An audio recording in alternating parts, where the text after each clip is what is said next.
Tim Montgomery was called away on very short notice to Arizona. He left today.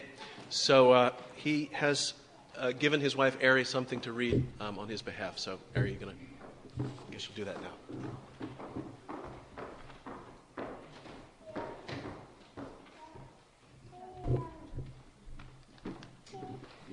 Kind of thinking I could skip over it, but I think I'll make sure to get Tim's words in here because I know he really wants to be here. Tim wanted to share a few thoughts on Chris and his memories, so I'm just going to read what Tim wrote. While there are many fond memories I have of Chris Wright, I want to relate to you one particular memory that has stayed with me for some time, especially as I serve with him as a fellow elder. It is a memory that I think highlights Chris's character and gifts. It was when the session had asked me to consider serving as an elder, and especially whether I was comfortable having them nominate me prior to the election in 2009. I had several concerns about serving as an elder, but Chris sought me out and asked if he and Carol could get together with me and Ari to discuss some of them.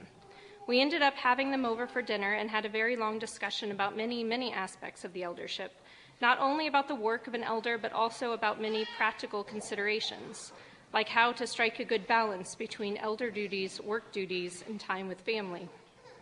While we discussed many things that evening, the bottom line of what Chris communicated to me that night was this: serving as an elder is challenging and demanding and demands much of your time and energy, but it is good work because you have the satisfaction of knowing you are serving Christ and his people in a very active and tangible way.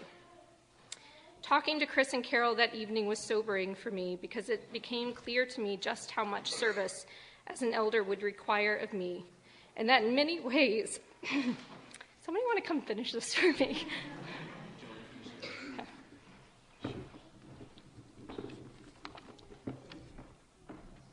Talking to Chris and Carol that evening was sobering for me because it became clear to me just how much service as an elder would require of me, and that in many ways I would have less time with my family and even less free time for myself.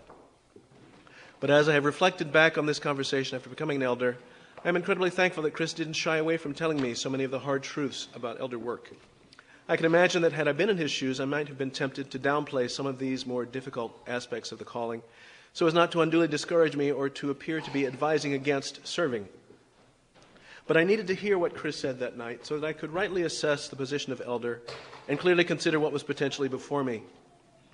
And though he was frank about the difficulties, I remember that he nonetheless spoke with much care and affection for the work.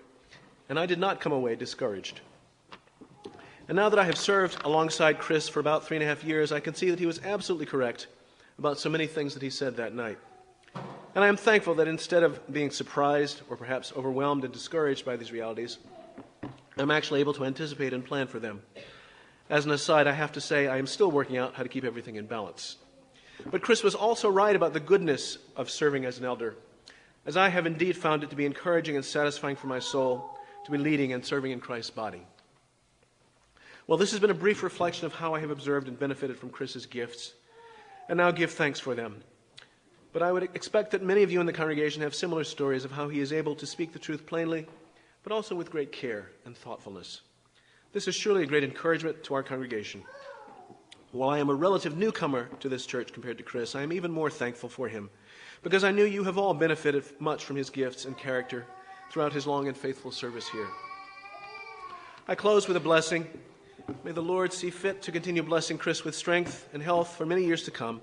May the Lord continue to shepherd his people through Chris's work.